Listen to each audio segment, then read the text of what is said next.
मित्रो, आजच्या भागामध्ये आपण बघणार आहोत संघर्ष, स्वीकार या संदर्भात की आणखीन एक जे संघर्षही करू शकत नाहीत, स्वीकारू शकत नाहीत, ते कुडत राहतात. ते कुडत राहणं म्हणजे काय आणि त्याचे काय तोटे आहेत हे देखील आपण बघितलं पाहिजे. संघर्ष, तडजोड आणि कुडत राहणं या अनुषंगानाची आपली चर्चा राहील. आता संघर्ष काय असतो? संघर्ष म्हणजे भांडणं नाही, शिवीगाळ करत बसणं नाही,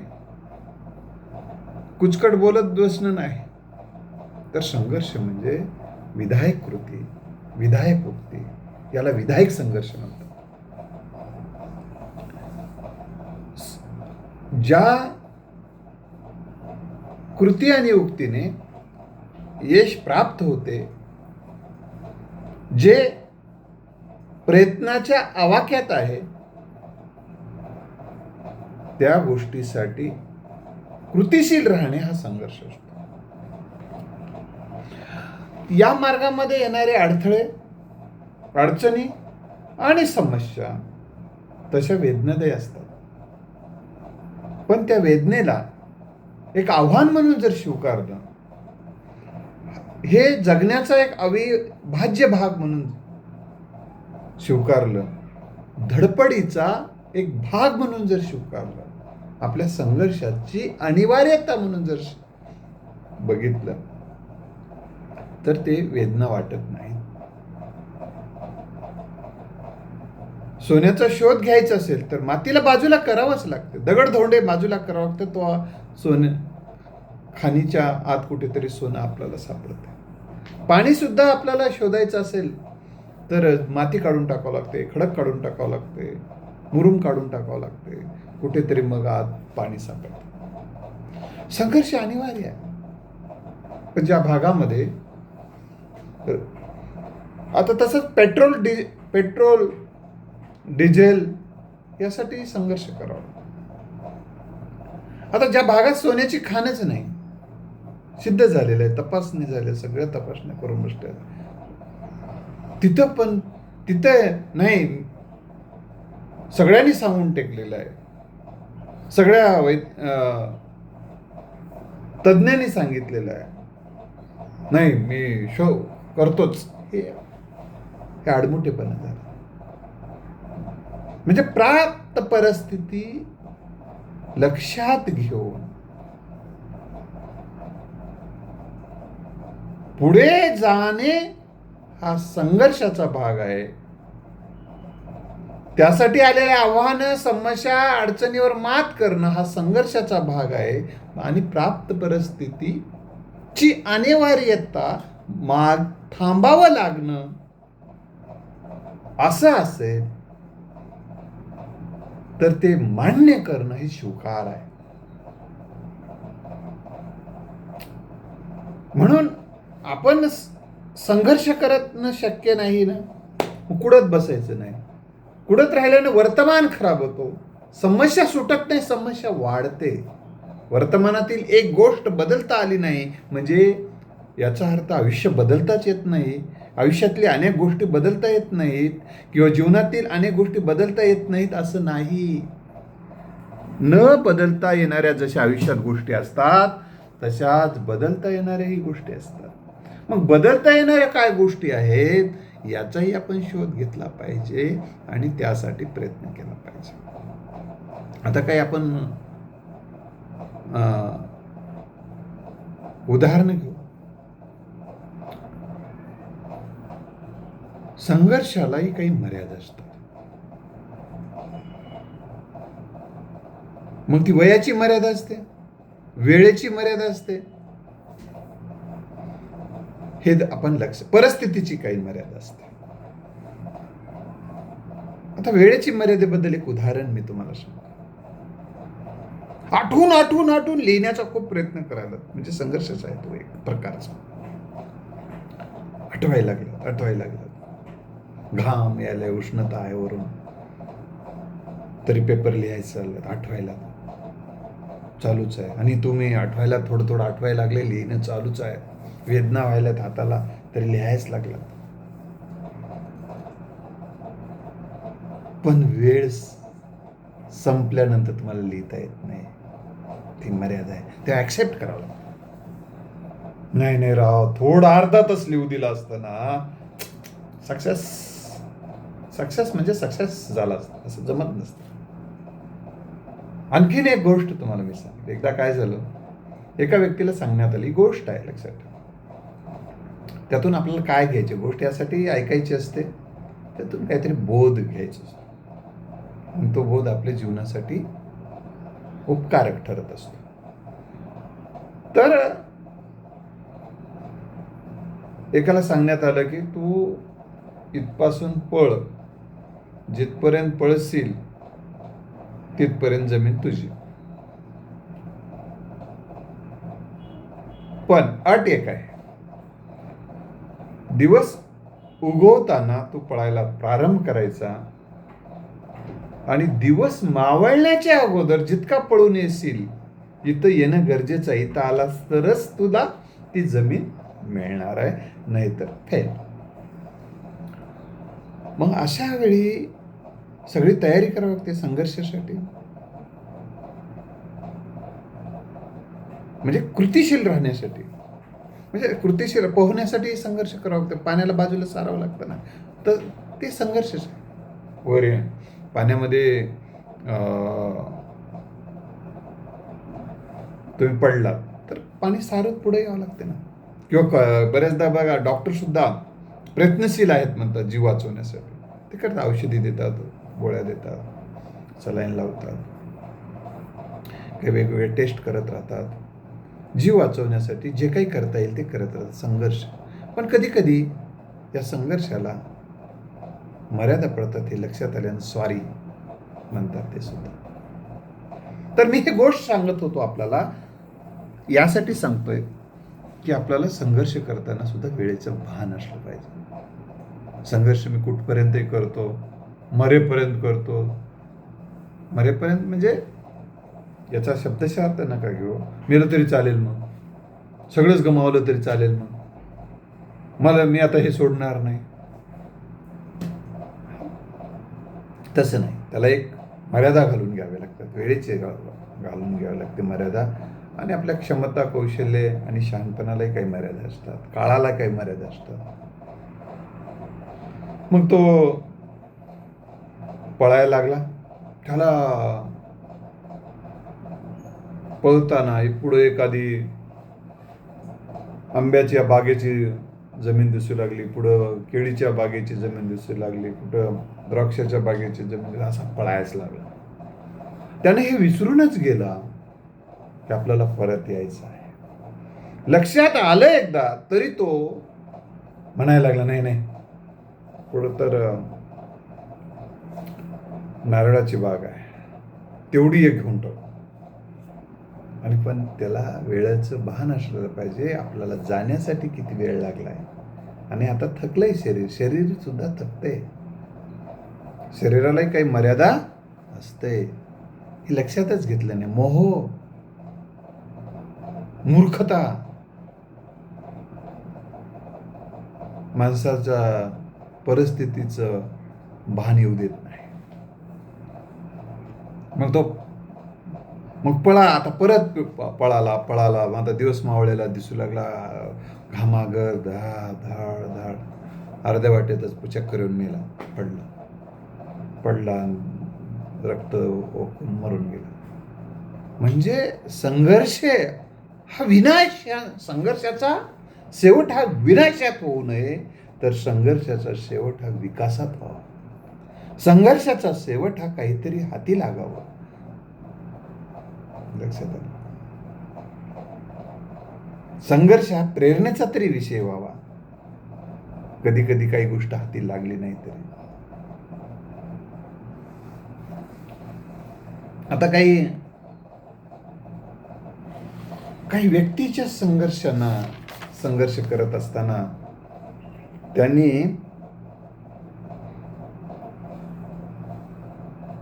काही ठिकाणी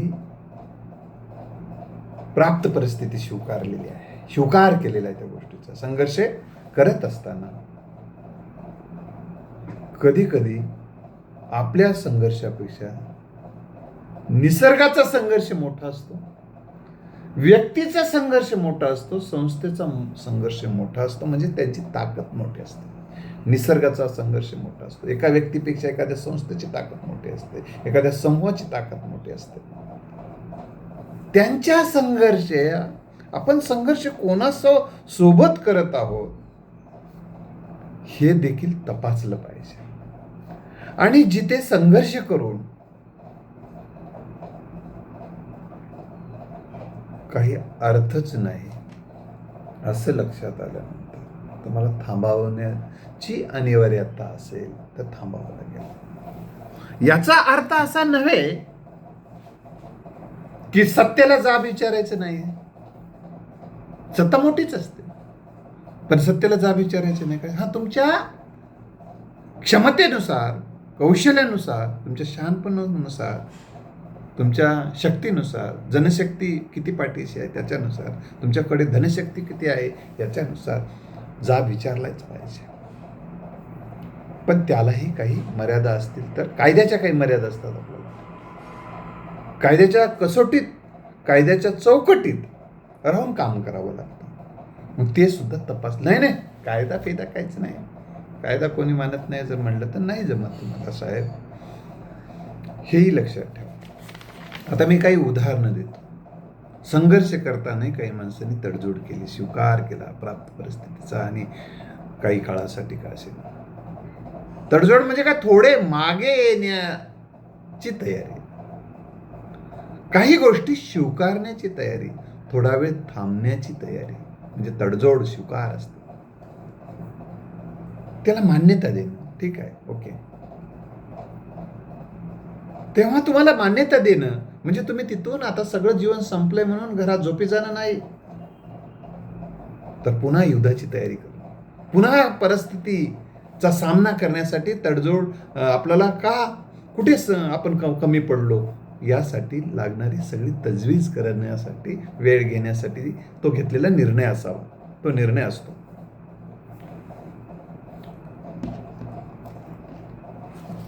कधी कधी आपल्या मनस्थितीपेक्षा, ते उदाहरण तर देणारच आहे, कधी कधी आपल्या मनस्थितीपेक्षा परिस्थितीचा विचार करून निर्णय घ्यावे लागतात.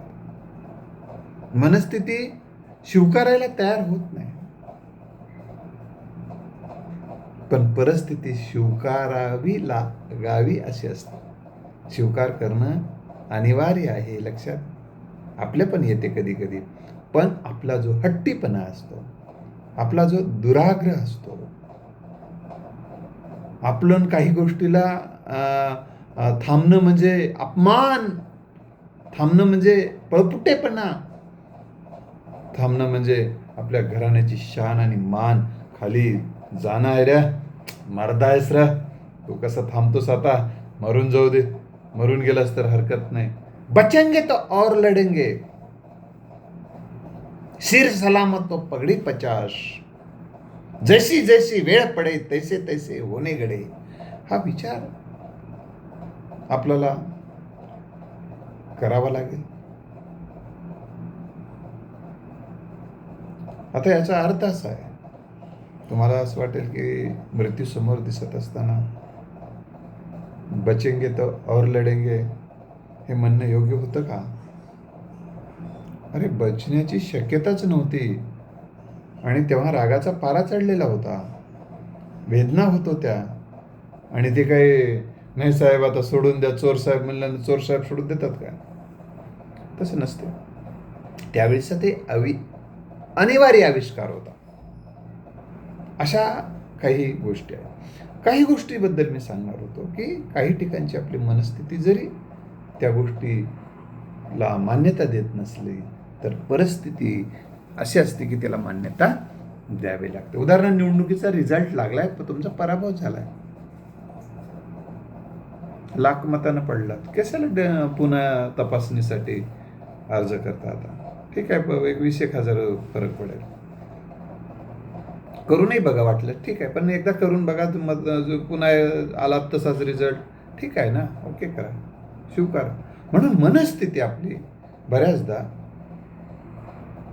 काही गोष्टी स्वीकारायला तयार होत नाही, पण त्या गोष्टी स्वीकाराव्या लागतात. उदाहरणार्थ एक गणित तज्ज्ञ भारताचा होता, परदेशामध्ये गेला. तिथली जी थंडी, तिथलं वातावरण त्याला सूट होत नव्हतं आणि बदलत्या परिस्थितीत तो बदलायला तयार नव्हता.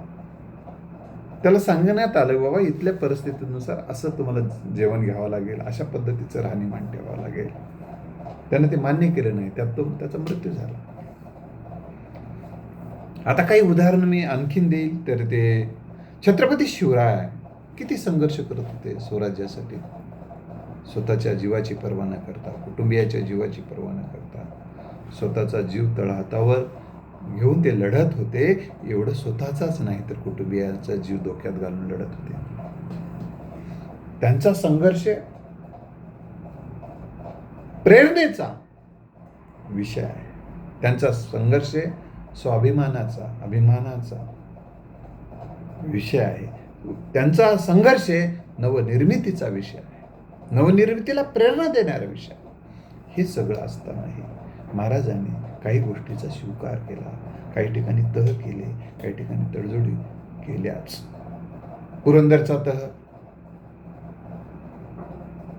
हे त्यातला तहचा एक भाग आहे, स्वीकाराचा एक भाग आहे. आता कधी कधी स्वीकार हा मन तयार नसते तरी पण स्वीकारावं लागतं. तेव्हा मनाला समजून सांगावं लागते की अरे बाबा, ही या वेळची अनिवार्यता आहे, सोडून दे, आणि मग नव्या गोष्टीसाठी पुन्हा तयार हो. फिरून या डावं, मांडावा दुसरा, हाची आसरा मानवासी, असं एका कवीनं म्हटलेलं आहे. आणि कधी कधी काय असते, पुणे कराराच्या संदर्भात ते सांगितलं. महामानव डॉक्टर बाबासाहेब आंबेडकरांना पुणे करार मान्य नव्हता, तरी पण त्यांनी मान्यता दिलीच. कधी कधी आणखीन एक गोष्ट मी पुन्हा सांगणार आहे. संघर्ष करत असताना त्या संघर्षामध्ये बहुजनांचं जर नुकसान असेल तर तो संघर्ष थांबवावा लागतो. तिथं विरोधात निर्णय घेता येत नाही.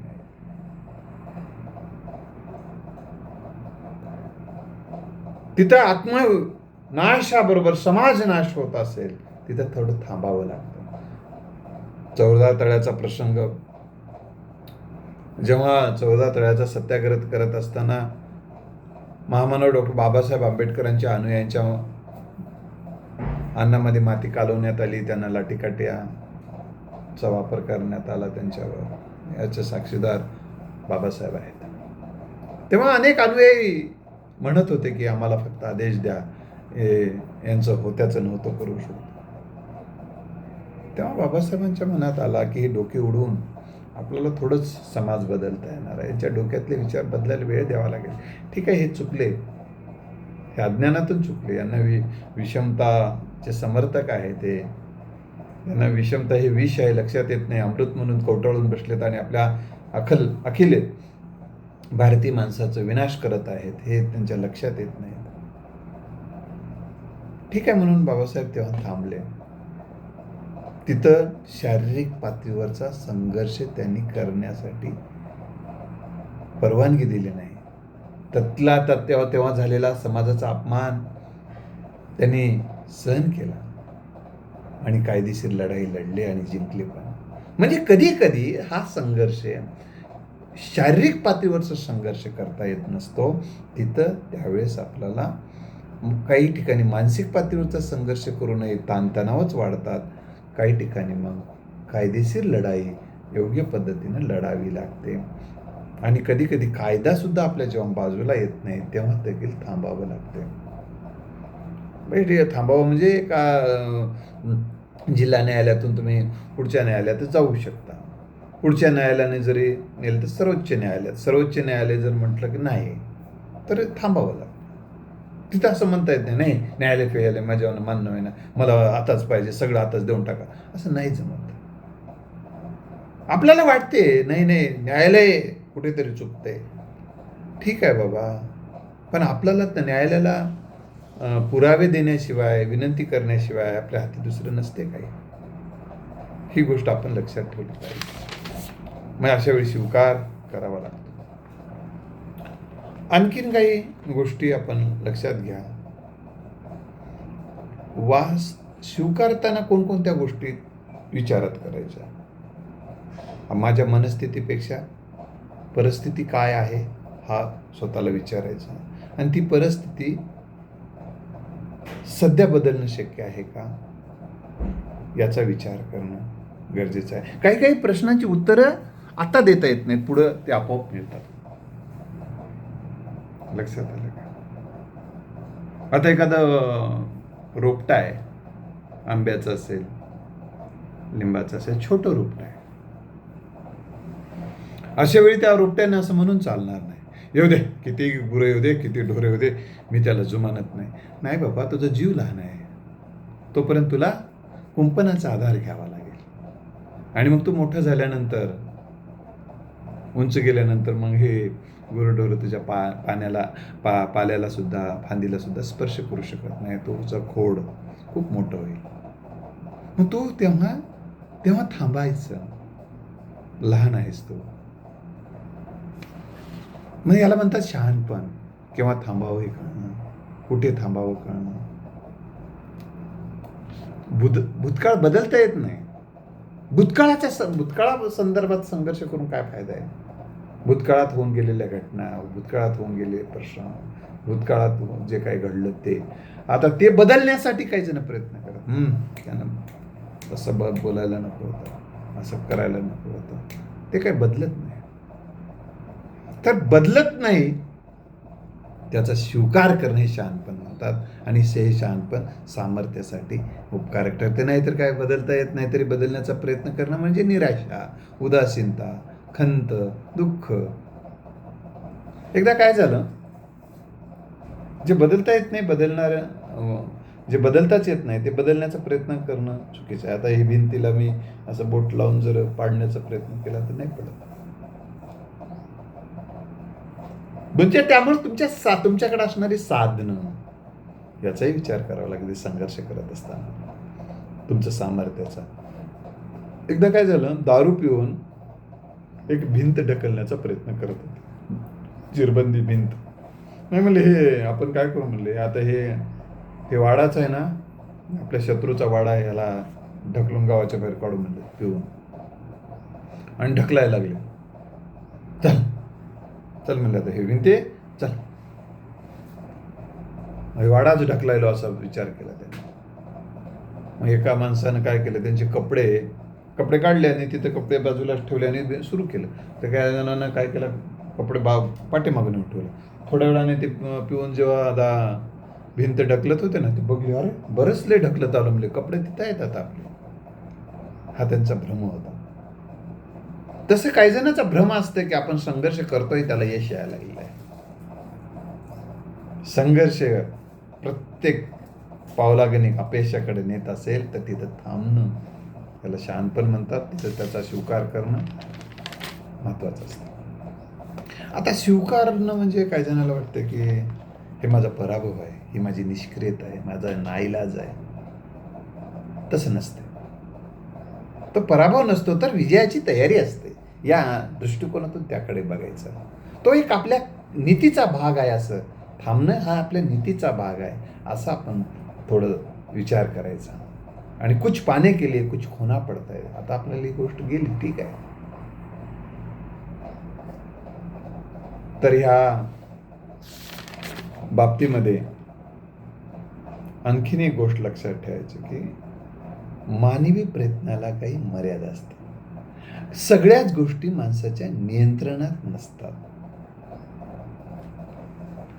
एक जण देवाकडे गेला आणि देवाला म्हणाला, देवा न भांडणारी बायको मिळण्यासाठी मी काय संघर्ष करू. त्यानं म्हणला, या गोष्टीसाठी संघर्ष करायचा नसतं म्हणला. आता तुझी ताकद जास्त की माझी ताकद जास्त. देवा तुमची ताकद जास्त. मग मलाच भांडणारीच बायको मिळालेली आहे म्हणला. सांगायचा हेतू हा आहे की काही गोष्टी ह्या जगण्यामध्ये, जीवनामध्ये अनिवार्य असतात. ऊनच पडू नये असं म्हणलं जमते का? ऊन पडते, पाऊसच जीवन आहे. मला ते पाऊस आवडत नाही म्हणलं जमते का? पाऊस पडू नये म्हणून आपण संघर्ष करायलो, ऊन पडू नये म्हणून आपण संघर्ष करायलो. हा, ऊन पडू, वनाचा त्रास होणे म्हणून छत्री धरू शकतो, झाडं लावू शकतो काही प्रमाणात, उन्हाची उष्णता कमी करण्याचा प्रयत्न म्हणून थोडे. पण ऊनच पडू नये, पाऊसच पडू नये असं नाही जमत. मग सगळ्याच गोष्टी नियंत्रणात नसतात याचा अर्थ काही गोष्टी नियंत्रणात आणता येतात, त्या आणणं हा योग्य संघर्ष आहे. एखादी गोष्ट मिळाली नाही, सगळं जीवन संपलेलं नसतं किंवा या आयुष्यातला अर्थच नाही असा विचार करायचा नसतो, आणि असा विचार करणे आत्मघातकी ठरते. आता पर्यायी मार्ग शोधणं हा एक संघर्षासाठी आवश्यक गोष्ट आहे. आता एखाद्या गोष्टीचा थोडा वेळ थांबावं लागतं. बऱ्याचदा कसं असतं, नदी समोर जाते, नदी समोर जात असताना काही असे मोठमोठे दगड समोर येतात. नदी काय करते? बाजूनं निघून जाते. नदी काय करते? बाजूनं निघते, आणि हळूहळू मग ते दगडे त्या नदीचा एक भाग बनून जातात. म्हणजे त्यावेळी मग योग्य असे काय पर्याय असतील संघर्षामध्ये, जिथं थांबावं लागतं तिथं. तर एक दरवाजा उघडला नाही तर सगळेच दरवाजे बंद असतात असं नाही. एक संधी मिळाली नाही म्हणजे दुसरी संधीच नसते असं नाही. कधी कधी नोकर होता आलं नाही तर तुम्हाला मालक होता येते. काही जण नोकरीसाठी प्रयत्न करत होते पण त्यांना नोकरी मिळाली नाही, तर त्यांनी आता गुत्तेदारी सुरू केलेली आहे. काही जण राजकारणामध्ये चांगलं यश कमवत आहेत, काही जण उद्योगात आहेत, काही जण व्यापारात आहेत, काही जण गुंतवणुकीमध्ये आहेत. चांगल्या इथं ते आता जे नोकरीसाठी ते प्रयत्न करत होते ते तसले 10 नोकर त्यांच्या पदरी ठेवू शकतात, असे काही जण माझ्या परिचयाचे आहेत. म्हणजे याचा अर्थ असा नाही की तुम्हाला सगळंच काही संपलेलं असते असं नाही. दुसरी गोष्ट, संघर्ष करताना जर तुम्हाला थांबावं लागलं तर स्वतःला आणि इतरांना दोष देत बसू नका, त्यांचा स्वीकार करा. राजकारणी बघा, व्यक्ती बरेचदा काही जाहिरातीमध्ये की निवडणुकीचा निकाल लागला, निवडून येण्यासाठी ते साम दाम दंड भेद सगळ्या नीतीचा अवलंब करतात. काही जण करत नसतील, अपवादात्मक करतात, आणि करूनही पराभव जर झाला तर अनेक जण पेपरामध्ये मोठा फोटो देतात. काही जण त्या काही कार्यकर्ते राहतात, त्या जे काही पाडण्यासाठी प्रयत्न केले त्यांचे पण फोटो छापतात आणि धन्यवाद मानतात. ह्या माझ्या कार्यकर्त्यांनी आणि जनतेने दिलेला कौल मला मान्य आहे, आणि कार्यकर्त्यांनी घेतलेल्या परिश्रमाबद्दल मी समाधानी आहे. म्हणजे कार्यकर्त्याबद्दल कोणाच्याच मनात माझ्यामध्ये डुंक आहे असं नाही. म्हणजे कारण काय होते, ते कार्यकर्ता डुंक आहे असं वाटलं तर ते कार्यकर्ता दुसऱ्या पक्षात निघून जाते. म्हणून त्याला तसं डिवचून ठेवायचं नसते. सगळे कार्यकर्त्यांनी चांगली मेहनत केली आहे, ते मग सांगायचं असेल तर तुम्ही वैयक्तिक सांगू शकता. म्हणून ते तसं करतात, म्हणजे स्वीकारतात. ते जिथं बदल करणं आहे तिथं बदलही करतात, पण जिथं ज्या ठिकाणी पराभवाचा अशा पद्धतीने ते जाहीर स्वीकार करून टाकतात आणि पुन्हा आपल्या तयारीला लागतात. याचा अर्थ निवडणुकीमध्ये पराभव झालं म्हणजे आता निवडणुकीत नादी लागायचं नाही किंवा राजकारणाच्या नादी लागायचं नाही असं ते विचार करत नाही. काही जण करतातही आणि सोडूनही देतात, नको ते भानगड आपल्याला होईना भाऊ. तर हा काही तुम्हाला शक्य होत नसेल तर द्या सोडून, पण शक्य होत असेल तर करा. एखादी गोष्ट, काही गोष्टी स्वीकाराव्या लागतात. हे सांगत असताना एक उदाहरण सोपं देतो मी तुम्हाला.